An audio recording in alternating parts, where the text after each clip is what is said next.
The Young and the Restless spoilers, recap, 30s June 18. Welcome back to our channel, besties. Today's a beautiful, sunny Wednesday, and I hope you all have your iced coffees ready, because we have an absolute mountain of Genoa City drama to unpack together. Grab a snack, get comfortable, and let's dive right into the madness. You guys, I am deceased. Stop what you are doing. I am literally shaking. Wait, we need to talk about this now because my soul has actually left my body and I am not okay. Oh my god, besties. Okay, I'm literally filming this while I'm running errands, pacing around the parking lot like an absolute lunatic because I just had to jump on here and vent. I was mid skincare last night and smeared charcoal mask all over my white living room rug because I literally had to yeet my phone across the room when I saw what is happening with Lily Winters, Kane Ashby, and Jack Abbott. Send help. My soul has actually left my body. We're not just watching the show anymore. We are invested. Like, I am personally offended and totally living for what these people are doing, and I am physically vibrating from the sheer audacity of this world-shattering saga. Wait, backtrack for a second. I missed a step.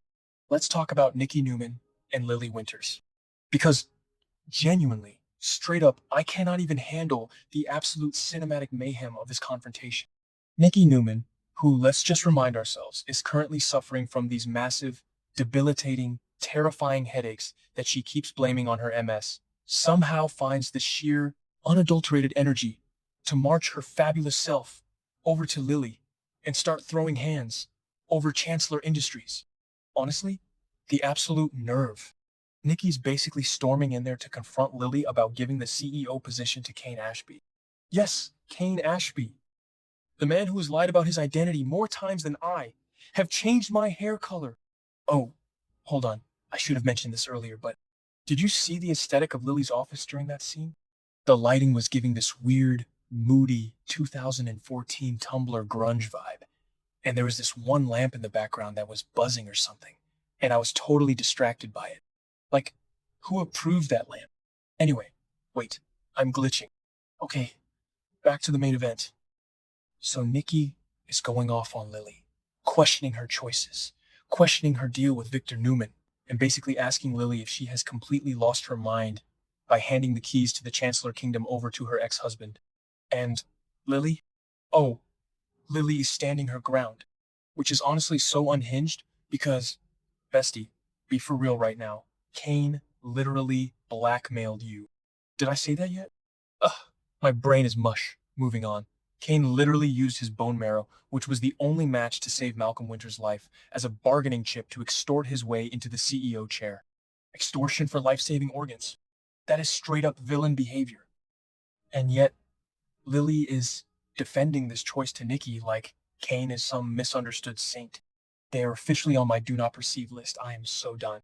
I am literally hyperventilating right now, just thinking about how toxic this dynamic is. And don't even get me started on the vibes, because apparently there are romantic sparks flying between Lily and Kane again. I am clutching my chest. I am unwell. But wait, the chaos does not stop there, because Devin Winters has entered the chat, and he is furious. Devin finds out about Lily's hiring decision, and his head is basically exploding. You guys know Devin and Lily have been at each other's throats over the Chancellor Winters split, and Devin has always had massive beef with Kane.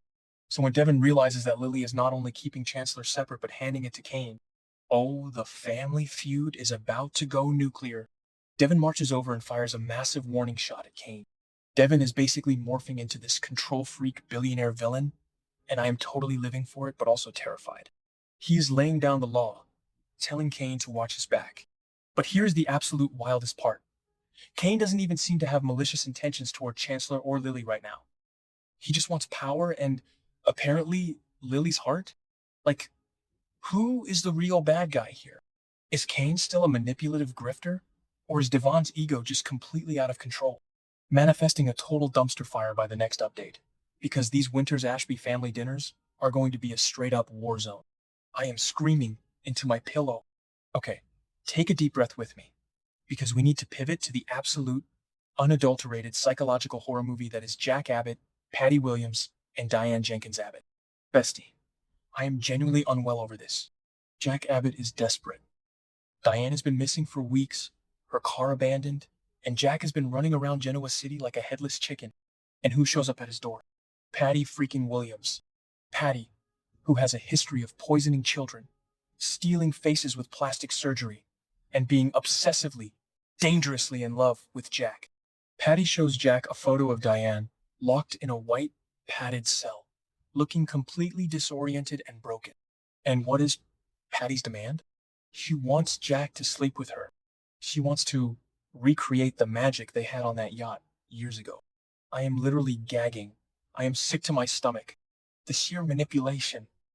But Jack, oh, sweet, naive, foolish Jack, decides he is going to take matters into his own hands and play a dangerous game of chess with a woman who doesn't even play on a board. Jack agrees to Patty's demands, but with an extreme twist. He tells Patty that he will do what she wants, but first he demands to meet the doctor who is supposedly treating Diane. He wants to look this doctor in the eye and make sure Diane is safe. Patty, being the smug, delusional mastermind that she is right now, smiles and says that can be arranged. You guys, Jack Abbott thinks he is so smart. He genuinely believes that by meeting this mysterious doctor, Lawrence Markham, he is going to somehow outsmart Patty and find clues to Diane's location. Bestie, be for real right now. Patty's not going to slip up like that. If this doctor has managed to successfully kidnap Diane, lock her in a house with barred windows, and gaslight her into thinking she had a mental breakdown, why on earth does Jack think he can just waltz in and interrogate the guy? Jack is going to get absolutely nothing out of this meeting. He is going to walk away with zero clues, zero information, and guess what? He is still going to have to fulfill his end of the bargain with Patty. And don't even get me started on who this doctor might actually be. Did I say that yet? Ugh, my brain is mush. But listen, there are books by Dr. Alan Laurent in Diane's prison room. What if Dr. Markham is actually Martin Laurent with a new face? Patty has a history of plastic surgery, identity theft. She literally became Emily Peterson. What if she helped Martin change his face to become Dr. Markham? If Jack is walking into a room with Martin Laurent, he is in so much danger. My soul has actually left my body. I am calling it. The villain arc is about to go nuclear. Jack has all these bold, extreme ideas, but he clearly hasn't thought this through. He is playing with fire, and Patty is holding a flamethrower. By the time Jack realizes he has been played, Diane is going to be completely broken, and Patty is going to have everything she wants. I am physically vibrating from the stress of this. I cannot handle the stakes. It is astronomical. I need Jack to wake up and realize he cannot outmanipulate Patty Williams. She is leaps and bounds ahead of him, and Traci Abbott is the only one actually making progress by playing psychological mind games with Patty in the park. Traci is the real MVP, and Jack is just making a massive mess. I'm literally hyperventilating right now. I need to go drink some water and lie down on the floor because this show is taking years off my life. The betrayal, the blackmail, the bone marrow extortion, the padded cells. It's all too much. And yet I am entirely obsessed. This situation is now my entire personality, and I am not okay. Let me know in the comments if you are spiraling as hard as I am, because I genuinely need a support group for this. Until next time, besties, stay safe and trust absolutely no one in Genoa City.